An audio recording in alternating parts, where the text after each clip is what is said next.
Lockdown की बंदिशों के चलते जहां एक तरफ देश में हजारों लोगों ने अपनी शादी टाल दी, तो वहीं कानपुर में इसी दौरान एक गरीब अनाथ लड़की की शादी चर्चा का विषय बनी हुई है।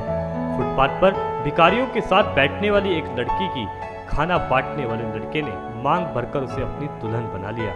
जी हाँ, कानपुर की नीलम से शादी रचाने वाले अनिल को शायद ही सपनों में भी ये कभी एहसास होगा कि लॉकडाउन में वो फुटपाथ पर जिसे भिखारियों के साथ खाने की रात बांट रहा था, वो एक दिन इस तरह उसे वरमाला पहनाएगा। नीलम के पिता नहीं है, माँ पैरालिसिस से पीड़ित है, भाई भाभी ने मारपीट कर घर से भगा दिया था, उसके पास गुजारा करने को भी कुछ नहीं था, इसलिए ये लॉकडाउन के दौरान खाना लेने के लिए फुटपाथ पर भिखारियों के साथ खाने की लाइन में बैठती थी। अनिल अपने मालिक के साथ रोज सबको खाना देने आता था। इसी दौरान अनिल को जब नीलम की मजबूरियों का पता चला तो वह नीलम से प्यार कर बैठा।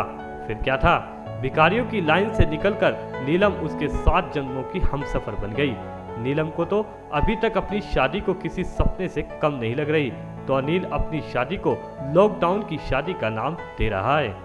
हम खाना बांटने जाते थे लॉकडाउन में, तो खाना बांटने में ये आगे जिस जगह पे हम खाना बांटने जाते थे वहाँ पे ये रहती थी, तो इनसे ऐसे खाना बांटने में आते जाते रहे, बातचीत होने चालू हो गई।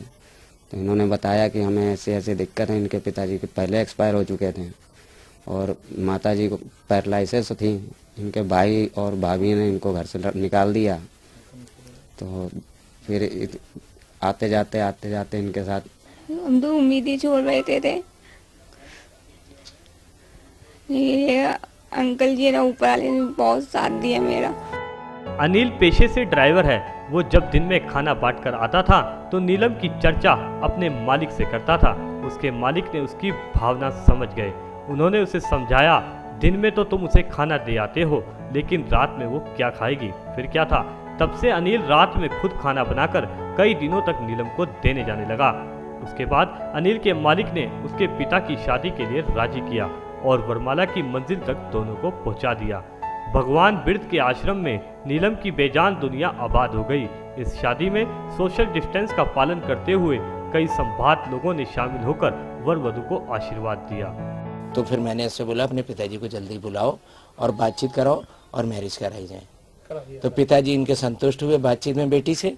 तो फिर हमने शादी के प्रपोजल को आगे इनसे भी पूछा, उनसे पूछा, संतुष्ट हुए, फिर शादी कराने का प्रयास करा दिया और कुछ कुदरत की तथागत की मेहरबानी हुई और काम भी संपन्न हो गया और दोनों बेटी बेटे खुश हैं। वैसे तो हर शादी जिंदगी का खूबसूरत एहसास लेकर आती है, लेकिन कभी कभी कोई शादी ऐसी पटकथा लेकर सामने आती है जिससे यही लगता है कि शादियां शायद जिंदगी को रचने वाले खुदा की फिल्म का ही मंचन है।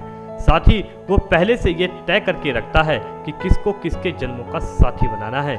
कम से कम अनिल और नीलम की शादी की कहानी तो यही दर्शाती है। भारत 9 के लिए कानपुर से सूरज वर्मा की रिपोर्ट।